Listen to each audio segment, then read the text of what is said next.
Bienvenidos a Mates en Minutos. El día de hoy revisamos el siguiente problema. El collarín A se desliza sin fricción sobre la barra horizontal y está conectado a una masa de 10 kilogramos. Determine la magnitud de la fuerza P requerida para mantener el collarín a X igual a 0.15 metros. Quiere decir esto que aquí tenemos una polea donde se ata una carga de 10 kilogramos y pues esta a su vez se ata de este otro lado en este collarín deslizante ideal porque no, se considera que no tiene fricción. Y bueno, se va a aplicar una fuerza P horizontal hacia la izquierda que mantendrá pues esta masa de tal forma o en equilibrio de tal manera que la distancia del collarín a la masa es de 0.15 metros. Bueno, primero vamos a determinar el peso de esta masa de 10 kilogramos. La masa de 10 kilogramos ejerce un peso de la masa multiplicado por la aceleración de la gravedad, que es igual a 98 newtons. 10 kilogramos por 9.8 metros sobre segundo al cuadrado nos da 98 newtons, que sería esta fuerza de aquí. Esa fuerza pues se encuentra en equilibrio con la tensión que se desarrolla en la polea o en esta parte de la polea. Por lo tanto, la tensión T1 y la fuerza de esta carga pues son iguales. Luego, como se trata de una polea simple, pues la tensión que se genera de este lado y la tensión que se genera de este lado pues deben tener la misma magnitud. Entonces, bueno, la tensión T2 ahora ya la conocemos y es de 98 newtons.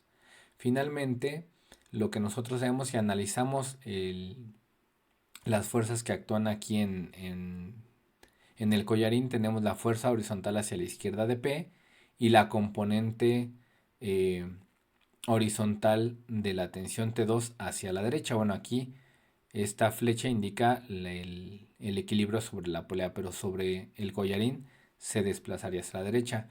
Ahora bien, de T2, ¿qué sabemos? Bueno, pues sabemos que la magnitud de T2 es 98 newtons, pero además la geometría que nos dan en el problema nos permitiría conocer la dirección de esta fuerza.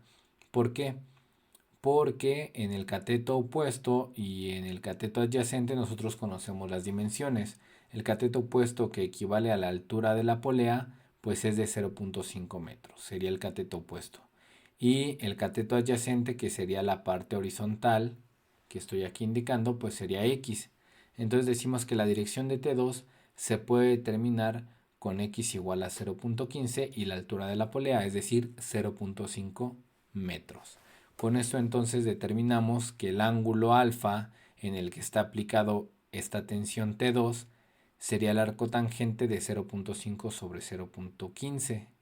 Y bueno, si metemos esto a la calculadora obtenemos que este ángulo es de 73.30 grados, este ángulo de aquí.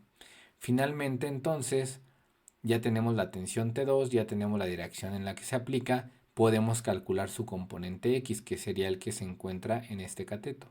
Cateto adyacente entre hipotenusa nos da coseno, lo que quiere decir que el componente X de la tensión T2 pues se calcularía de la siguiente forma. La componente X de la tensión T2 está en equilibrio con P, por eso es que nos interesa.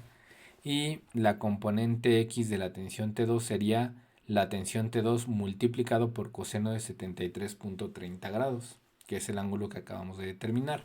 Si metemos eso a la calculadora, no es cierto. Antes de eso, si sustituimos la tensión T2 que ya conocemos de 98 newtons y lo multiplicamos por el coseno de 73.30 grados, pues nos da la componente X que está equilibrada con la fuerza P y esa fuerza P es igual a 28.16 newtons.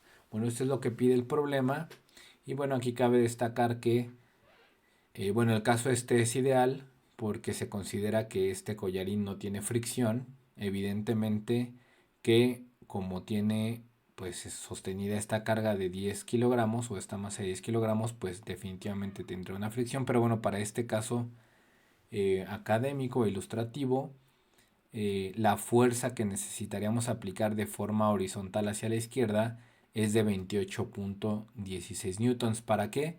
Pues para mantener esta masa eh, de tal manera que la distancia del collarín a la masa sea de 0.15 metros.